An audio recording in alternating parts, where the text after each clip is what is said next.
ನಮಸ್ಕಾರ. ಸಹಕಾರಿ ಟಿವಿಗೆ ಸ್ವಾಗತ. ಮೊದಲು ಮಾನವನಾಗು. ನಾನು ಎಚ್.ಎಸ್. ಸುಧೀಂದ್ರ ಕುಮಾರ್. ಮುಖ್ಯಾಂಶಗಳು: ಮತ್ಸ್ಯ ಸಂಪದ ಯೋಜನೆಯಲ್ಲಿ 25,000 ಕೋಟಿ ರು ಅನುದಾನ. ದೂದ್ ಸಾಗರ್ ಸಂಶೋಧನೆ ಮತ್ತು ಅಭಿವೃದ್ಧಿ ಪರಿಶೀಲನೆ. ಕೇಂದ್ರ ಸರ್ಕಾರ ಜಾರಿಗೊಳಿಸಿರುವ ಪ್ರಧಾನಮಂತ್ರಿ ಮತ್ಸ್ಯ ಸಂಪದ ಯೋಜನೆಯಡಿ 25,000 ಕೋಟಿ ರು ಅನುದಾನ ಮೀಸಲಿಟ್ಟಿದ್ದು, ಉಡುಪಿ ಜಿಲ್ಲೆಯ ಮೀನುಗಾರರು ಹೆಚ್ಚಿನ ಪ್ರಯೋಜನ ಪಡೆಯುವಂತಾಗಬೇಕು. ಈ ಬಗ್ಗೆ ಅಧಿಕಾರಿಗಳು ವಿಶೇಷ ಆಸಕ್ತಿ ವಹಿಸಿ ಯೋಜನೆಗಳನ್ನು ಜಾರಿಗೊಳಿಸಬೇಕು ಎಂದು ಶಾಸಕ ಯಶ್ಪಾಲ್ ಎ ಸುವರ್ಣ ಹೇಳಿದರು.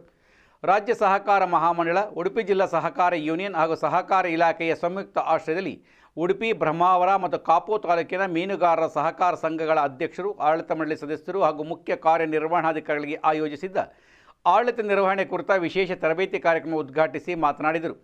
ಮೀನುಗಾರಿಕೆ ದೇಶದ ಆರ್ಥಿಕತೆಗೆ ಮಹತ್ತರ ಕೊಡುಗೆ ನೀಡುವ ಕ್ಷೇತ್ರವಾಗಿದ್ದು, ಕೇಂದ್ರ ಸರ್ಕಾರವು ರಾಜ್ಯ ಸರ್ಕಾರದ ಸಹಯೋಗದಲ್ಲಿ ಹಲವು ಅಭಿವೃದ್ಧಿ ಯೋಜನೆಗಳನ್ನು ಜಾರಿಗೊಳಿಸಿದೆ. ಇಲಾಖೆಯ ಅಧಿಕಾರಿಗಳು ನಿರಂತರವಾಗಿ ಶಿಬಿರದಲ್ಲಿ ಪಾಲ್ಗೊಂಡು ಸರ್ಕಾರದ ಹೊಸ ಯೋಜನೆಗಳ ಮಾಹಿತಿಯನ್ನು ಮೀನುಗಾರರಿಗೆ ತಲುಪಿಸಬೇಕು. ಆಗ ಮಾತ್ರ ಯೋಜನೆಯ ಪ್ರಯೋಜನ ಮೀನುಗಾರರಿಗೆ ಸಿಗುತ್ತದೆ ಎಂದು ಹೇಳಿದರು. ಮೀನುಗಾರರಿಗೆ ನಿಗದಿತ ಕೆಲಸದ ಸಮಯ ಇರುವುದಿಲ್ಲ. ಆದ್ದರಿಂದ ಅಧಿಕಾರಿಗಳು ಅವರ ಅನುಕೂಲದ ಸಮಯದಲ್ಲಿ ಭೇಟಿ ನೀಡಿ ಯೋಜನೆಗಳ ಮಾಹಿತಿ ನೀಡಬೇಕು. ಜಿಲ್ಲೆಯ 70ಕ್ಕೂ ಹೆಚ್ಚು ಮೀನುಗಾರರ ಸಹಕಾರಿ ಸಂಘಗಳಿಗೆ ಖುದ್ದಾಗಿ ಭೇಟಿ ನೀಡಿ ಸಮಸ್ಯೆಗಳನ್ನು ಆಲಿಸುವ ಕಾರ್ಯ ನಡೆಸಬೇಕು ಎಂದು ಸಲಹೆ ನೀಡಿದರು. ಉಡುಪಿ ಜಿಲ್ಲಾ ಸಹಕಾರ ಯೂನಿಯನ್ ನಿರ್ದೇಶಕರಾದ ಅಲೆಯೂರು ಹರೀಶ್ ಕಿಣಿ ಹಾಗೂ ಎಚ್ ಗಂಗಾಧರ್ ಶೆಟ್ಟಿ ಉಪಸ್ಥಿತರಿದ್ದರು. ಮೀನುಗಾರಿಕಾ ಸಹಾಯಕ ನಿರ್ದೇಶಕಿ ರೆನಿಟಾ ಡಿಸೋಜಾ ಮೀನುಗಾರಿಕಾ ಇಲಾಖೆಯ ವಿವಿಧ ಸೌಲಭ್ಯಗಳ ಕುರಿತು ಮಾಹಿತಿ ನೀಡಿದರು.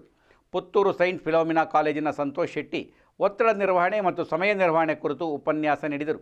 ಉಡುಪಿ ಜಿಲ್ಲಾ ಸಹಕಾರಿ ಯೂನಿಯನ್ ಮುಖ್ಯ ಕಾರ್ಯನಿರ್ವಹಣಾಧಿಕಾರಿ ಅನುಷಾ ಕೋಟ್ಯಾನ್ ಕಾರ್ಯಕ್ರಮ ನಿರೂಪಿಸಿದರು.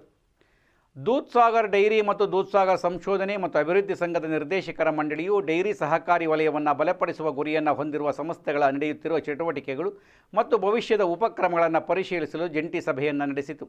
ದೂದ್ ಸಾಗರ್ ಡೈರಿ ಮತ್ತು ಅಮೂಲ್ ಫೆಡರೇಷನ್ ಅಧ್ಯಕ್ಷ ಅಶೋಕ್ ಭಾಯ್ ಚೌಧರಿ ಸಭೆಯ ಅಧ್ಯಕ್ಷತೆ ವಹಿಸಿದ್ದರು ಮತ್ತು ಅಮೂಲ್ ಫೆಡರೇಷನ್ ವ್ಯವಸ್ಥಾಪಕ ನಿರ್ದೇಶಕ ಜಯನ್ ಮೆಹ್ತಾ ಮತ್ತು 2 ಸಂಸ್ಥೆಗಳ ನಿರ್ದೇಶಕರ ಮಂಡಳಿಯ ಸದಸ್ಯರು ಭಾಗವಹಿಸಿದ್ದರು. ಡೈರಿ ವಲಯಕ್ಕೆ ಸಂಬಂಧಿಸಿದ ಪ್ರಮುಖ ಕಾರ್ಯಾಚರಣೆ, ಸಂಶೋಧನೆ ಮತ್ತು ಅಭಿವೃದ್ಧಿ ವಿಷಯಗಳು ಮತ್ತು ಸಹಕಾರಿ ನೇತೃತ್ವದ ಡೈರಿ ಅಭಿವೃದ್ಧಿಯನ್ನು ಮತ್ತಷ್ಟು ಹೆಚ್ಚಿಸುವ ತಂತ್ರಗಳ ಮೇಲೆ ಚರ್ಚೆಗಳು ಕೇಂದ್ರೀಕರಿಸಿದವು. ಸಹಕಾರಿ ಚೌಕಟ್ಟಿನೊಳಗೆ ಸಂಶೋಧನೆ, ಚಾಲಿತ ಉಪಕ್ರಮಗಳ ಮೂಲಕ ನಾವೀನ್ಯತೆಯನ್ನು ಉತ್ತೇಜಿಸಲು, ಡೈರಿ ಉತ್ಪಾದಕತೆಯನ್ನು ಸುಧಾರಿಸಲು ಮತ್ತು ಸುಸ್ಥಿರ ಬೆಳವಣಿಗೆಯನ್ನು ಬೆಂಬಲಿಸಲು ದೂದ್ ಸಾಗರ್ ಡೈರಿ ಮತ್ತು ದೂರ್ಡಾದ ಬದ್ಧತೆಯನ್ನು ಸಭೆಯು ಪುನರುಚ್ಚರಿಸಿತು.